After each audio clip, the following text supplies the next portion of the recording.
Reality facts کے ہم سفر دوستوں، السلام علیکم۔ آج آپ ایک ایسے شخص کے بارے میں جاننے والے ہیں جو روزانہ ایکسرسائز کے طور پر اپنا سر درخت کے ساتھ پٹکتا ہے۔ کیا آپ ایک ایسے انوکھے پھل کے بارے میں جانتے ہیں جس کو کھانے سے کبھی موت نہیں آتی؟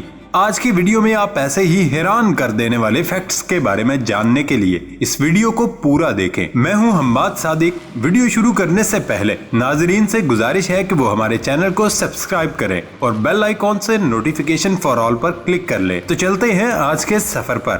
فیکٹ نمبر 1، یوں تو ہزاروں سالوں سے سائنسدان اپنے نئے تجربوں کی بنیاد پر مختلف قسم کی دلچسپ اور انوکھی ایجادات کرتے رہے ہیں، لیکن آج ہم آپ کو سائنسدانوں کی ایک ایسی ایجاد کے بارے میں بتائیں گے جسے جان کر آپ حیران رہ جائیں گے۔ کچھ عرصہ پہلے ایک نئی تحقیق کی گئی جس میں ایک ایسی منفرد گھڑی تیار کی گئی جس کو پیانو کے طور پر استعمال کیا جا سکتا ہے، یعنی جو پیانو کا کام سر انجام دیتی ہے۔ اگر آپ پیانو بجانے کا شوق رکھتے ہیں تو پیانو کے بغیر بھی اپنا شوق پورا کر سکتے ہیں۔ جاپانی ماہرین نے ایک ایسے دستانے تیار کیے ہیں جس طرح ہاتھ پر گھڑی پہن رکھی ہو، لیکن یہ منفرد گھڑی پیانو کا کام سر انجام دیتی ہے۔ اس ڈیجیٹل ڈیوائس کو ہاتھ کی کلائی اور تمام انگلیوں میں پہنا جاتا ہے، جس میں آدھا سافٹ ویئر انگلیوں کو حرکت دینے سے پیانو کی طرح موسیقی پیدا کر سکتا ہے۔ اس جدید پیانو کی خاصیت یہ بھی ہے کہ اسے ہاتھ میں پہن کر کسی بھی ہموار اور ٹھوس سطح پر پیانو کی طرح انگلیاں چلائی جائیں تو اس سے موسیقی پیدا ہوگی۔ فیکٹ نمبر 2، چائے دنیا کا پسندیدہ مشروب ہے۔ اس میں ضرورت اور خواہش کے مطابق چینی اور دودھ ملا کر پیا جاتا ہے۔ چائے میں کیفین کی موجودگی پینے والے کو تر و تازہ کر دیتی ہے۔ چائے اور اس کی انگریزی ٹی دونوں چینی زبان کے الفاظ ہیں۔ دنیا کی تمام چائے کا جد امجد کیمیلا سینینسس کا پودا ہے۔ اس سدا بہار جھاڑی یا چھوٹے درخت کے پتے اور کلیاں چائے بنانے کے لیے استعمال کی جاتی ہیں۔ مختلف قسم کی چائے کی وجہ اس کے مختلف کاشتکار، اگنے کے حالات اور پیداوار کا عمل ہے۔ کیمیلا سینینسس کی کاشت کاروبار کے لیے کی جاتی ہے۔ ماہرین کا کہنا ہے کہ چائے کے پودوں میں بڑی مقدار میں کیمیکلز موجود ہوتے ہیں جو اسے ایک خاص ذائقہ دیتے ہیں۔ اس میں کیفین اور فلیوونائڈز شامل ہوتے ہیں۔ چائے سے نہ صرف ان لوگوں کو بہت فائدہ ہو سکتا ہے جو چائے کا پودا کاشت کرتے ہیں، بلکہ اس سے انہیں بھی فائدہ پہنچے گا جو دوائیاں بنانے اور میک اپ کا سامان تیار کرنے کے لیے بہت سے پودوں کو اگاتے ہیں۔ چائے کے اندر موجود مرکبات اکثر کاسمیٹکس اور دوائیوں کے پودوں کی حیاتیاتی خصوصیات سے ملتے جلتے ہیں۔ کیمیلا سینینسس سے 6 قسم کی چائے بنتی ہے۔ اس میں سفید، زرد، سبز، کالی اور گہرے رنگ کی چائے شامل ہے۔ ان سب کا اپنا ذائقہ اور خوشبو ہوتی ہے اور اس فرق کی وجہ اس کی مختلف کیمیائی بناوٹ ہوتی ہے۔ فیکٹ نمبر 3، دنیا میں ایسے بہت سے تہوار منائے جاتے ہیں جن کے پس منظر میں اگر ان تہواروں کی تاریخ کا مطالعہ کیا جائے تو بہت سی دلچسپ باتیں سامنے آتی ہیں۔ چین کو تہواروں کی سرزمین بھی کہا جاتا ہے۔ کہتے ہیں وہاں ایک تہوار کے اختتام کے ساتھ ہی کسی دوسرے تہوار کی تیاریاں شروع ہو جاتی ہیں، اور چینی لوگ بھی اس حوالے سے بہت زندہ دل اور پرعزم ثابت ہوئے ہیں۔ چین میں ایک ایسا ہی تہوار ہے چین یون، یعنی چینی جشن بہار، جس کا آغاز 1 فروری سے ہو چکا ہے۔ اسی تہوار سے چین میں قمری سال کا آغاز ہو جاتا ہے۔ کیا آپ جانتے ہیں کہ چین میں قمری سال کو کسی جانور سے منسوب کیا جاتا ہے؟ گزشتہ سال کو مرغ سے منسوب کیا گیا تھا، جبکہ رواں سال کو کتے سے منسوب کیا گیا۔ چین یون تہوار کے پس منظر میں اس کی تاریخ کے حوالے سے مطالعہ کیا جائے تو جشن بہار کے تہواروں کی بھی بڑی دلچسپ تاریخ ہے۔ اس تہوار کی کچھ دلچسپ باتیں یہ ہیں کہ اس تہوار پر چینی گھروں اور دکانوں پر سرخ رنگ کا استعمال کرتے ہیں اور سرخ لباس پہنتے ہیں۔ سرخ رنگ کے استعمال کا تاریخی پس منظر کچھ یوں ہے کہ 4000 سال پہلے چینی عقیدے کے مطابق کوئی شیطانی قوت چین کے مختلف علاقوں سے گزرتی تھی،